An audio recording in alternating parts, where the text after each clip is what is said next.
یو سړی هغه ښځه ډېره ظالمه وه او بد کرداره وه، نو هغه به یو زیارت لتله. اول ته به دا دعا کوله چې خدای زما دا خاوند په دواړو سترګو ړوند کړه، په ټپو ړوند کړه. ولې چې زه څه کوم چې دی نه ویني. زیارت ته یې بابا زما دا میړه ړوند کړه.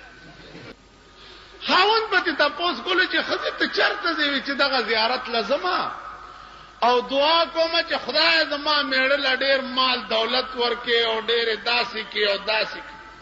یو ورځ دا خاوند ورپسې پټ پټ تللی دی او د زیارت د پاسه چې کوم غلاف ورېدلی دی که نه، بیا د هغه غلاف لاندې هغه قبر سره ملاس دی. چې دا ښځه ورغلې ده وی زیارته بابا، هغه ورته ځکه لاندې خاوند پروت و که نه، ویل نن خو دې اواز هم راکو، ویل زما دا خاوند په ټپو ړوند کا په دواړو سترګو. ورته وی چې کور کې دې زیړه غوا شته؟ وی چاو شته. وی هغه حلاله که او 3 ورځې د هغې غوښه په میړه وخوروه نو په دواړو سترګو به ړوند شي. دا واپس کور ته راغلی ده چې 6 ساعت پسې ورپسې خاوند هم راغلی دی. ښځې څنګه چل دی؟ ویل سړیه دا چاړه واله دا غوا زره لاله کړه. ویل ولې؟ وی نن خو هغه زیارت را سره خبرې مو کړې. اوس ښځې ته دا څه پته ده چې زیارت سره هم دی پروت و؟ دا هغې ته څه پته ده؟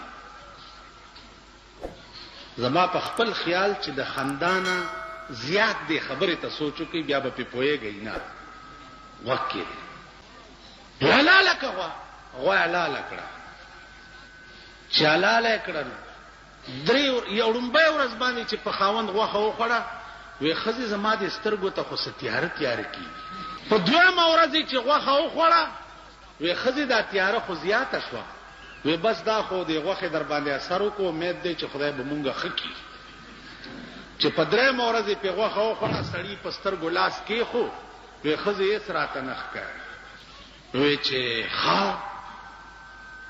بس ړوند شو. خدای دې دا زیارت وی دا د څه چل کو؟ وی چې بس ړوند شو به د نور کاره خو ووتمه، خو ښځې بس داسې به وکړمه چې د دروازه کې به ناست یم او چرګان مرګان به شړم. په دې کې څوک سړی راغلی دی کور ته، دی ورته ویل چې راځه سړی په ټپو ړوند دی. چې کش کش دې سړي اورېدلی دي، کوتک یې ورته راپرېښی دی چې په دا ځای سړی والی دی په ټکي مړ دی.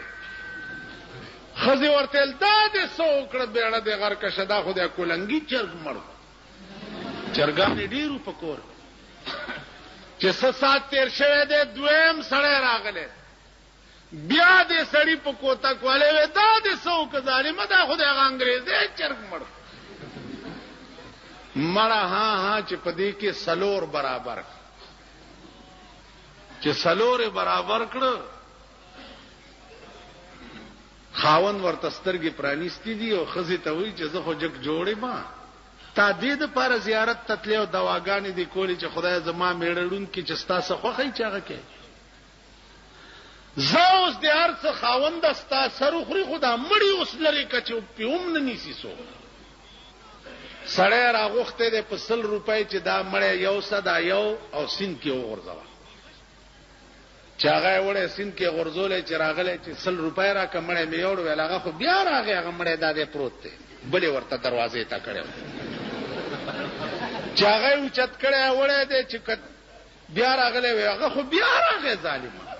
بلې ورته 4 واړی چې پې لېږلي دي، اخیری چې لېږلی دی هلکه چې دا ځل در نه را نه شي ګوره سم یې غورځوه سیند ته. چې د سیند په غاړه دا مړی غورځولی دی چې ګوري یو سړی ناست دی د سیند په غاړه جامې وینځي. وایي ویل ته بیا لا راوتی جامې وینځې؟ هغه یې مړ کړی. چې داسې په غاړه روان دی یو ماهیګیر روان دی میان نیسي. وایي ویل اوس میان هم نسي، آیم مړ کړی. بل یو غوتمارو په دریاب کې میانو پسې غوتې والی په هغې ور ټوپ کړی، ویلا سر دې مړه اوچت کو، آیم مړ کړی دی. بیا راغی سړي ته وی چرور اوس می سم صفایاو کا جامې وینځلې امړې را بغاړې تراوته بیا می ور غرزولو مړ می کو بیا مایګیر په شکل کې راوته بیا می مړ کو بیا د غوتمار په شکل کې بیا سر نه کولو دی خوراتلو بیا می مړ کړو سړی ولا 100 روپیا ورک کله مقل لري او سوچ لري نو دینه به انداز لګوي چې په مونږ هغه د خزي کار شوی دی او داغه سړی کار شوی دی خدای میړه می پټه پوډون کی او میړه سره ور سره فراډ کو او جوړ سترګې وړاندې کړې ار سېلی دی ول د سوینم نه تاسو باندې هغه چل